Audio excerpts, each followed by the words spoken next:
جادو کا کیا مطلب ہے؟ کالا جادو کیا ہے؟ اس کی حقیقت کیا ہے؟ کیا کالا جادو واقعی میں ہوتا ہے؟ اور اگر ہوتا ہے تو قرآن و حدیث میں اس کا ذکر کیسے کیا گیا ہے؟ اور اگر کالا جادو ہوتا ہے تو اس کا توڑ کیا ہے؟ ان سب سوالات کے جوابات آج ہم آپ کو قرآن و حدیث کے حوالے میں اس ویڈیو میں دیں گے، تو ان سوالوں کے جواب جاننے کے لیے ہماری ویڈیو کو آخر تک دیکھیے۔ السلام علیکم سامعین گرامی، آج ہم آپ کو کالے جادو کا بتائیں گے۔ جادو کا لفظ اردو زبان کے اندر استعمال ہوتا ہے کیونکہ عربی میں اسے سحر کہتے ہیں، جس کے معنی ہے حقیقت کو پھیر دینا یا دھوکہ دینا، جو کہ نظر کا دھوکہ بھی ہو سکتا ہے کیونکہ حقیقت میں کچھ بھی نہیں بدلتا۔ اس کا الٹ لفظ معجزہ ہے۔ معجزے میں حقیقت کو بدل دیا جاتا ہے۔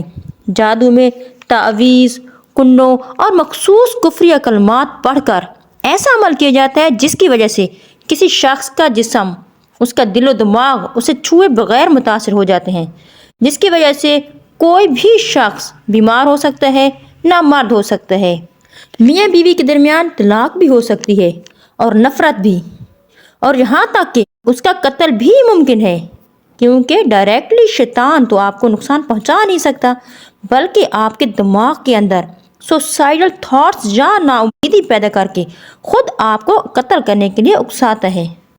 ناظرین گرامی، قرآن کریم میں جادو اور جنات کا ذکر واضح طور پر موجود ہے۔ خاص طور پر حضرت سلیمان علیہ السلام کو جنات کو قابو کرنے کا معجزہ عطا کیا گیا تھا۔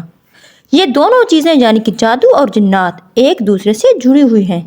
جادو در حقیقت خبیث شیطانی جنات کو قابو کر کے ان سے کام کروانے کا نام ہے، جو کہ کسی شرط یا فائدے کے بدلے انسان کی مدد کرتے ہیں، اور یہ شرائط انتہائی غلیظ اور کفر پر مبنی ہوتی ہیں جنہیں بیان کرنا بھی ممکن نہیں۔ یعنی آسان الفاظ میں ایسے کام جن سے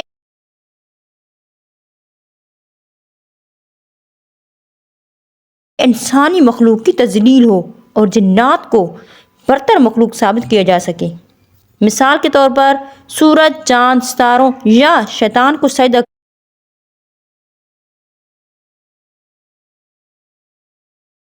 کرنا، اس کے نام پر قربانی کرنا، حرام کھانا، غسل و نہانا چھوڑ دینا، نعوذ باللہ قرآن پاک کی بے حرمتی کرنا اور گندگی کھانا۔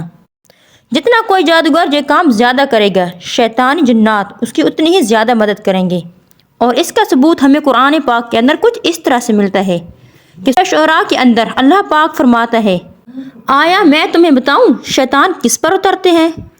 وہ ہر ایک جھوٹے گناہگار پر اترتے ہیں اور انہیں سنی سنی باتیں پہنچاتے ہیں، اور ان میں سے اکثر جھوٹے ہیں۔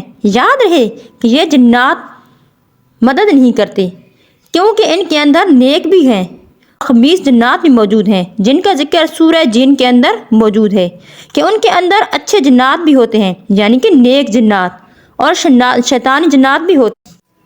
صحیح احادیث کے اندر آیا ہے کہ خود رسول پاک صلی اللہ علیہ وآلہ وسلم پر بھی جادو ہو گیا تھا، کیونکہ ایک یہودی لبید بن عاصم نے حضور کریم صلی اللہ علیہ وسلم پر جادو کیا تھا، جس کا اثر کچھ ایسے ہوا کہ جب بھی آپ صلی اللہ علیہ وسلم سوچتے کہ میں نے یہ کام کیا، لیکن حقیقت میں آپ صلی اللہ علیہ وسلم نے وہ کام نہیں کیا ہوتا تھا، یہاں تک کہ دو فرشتوں حضرت جبرائیل علیہ السلام اور حضرت میکائیل علیہ السلام نے آپ صلی اللہ علیہ وسلم کو آ کر بتایا کہ لبید بن عاصم نے آپ صلی اللہ علیہ وسلم کے بالوں پر کالا جادو کر کے انہیں کنویں میں رکھا ہوا تھا، اور اس جادو کے اثر کی وجہ سے اس کنویں کا پانی مہندی کے پانی کی طرح سرخ ہو گیا تھا۔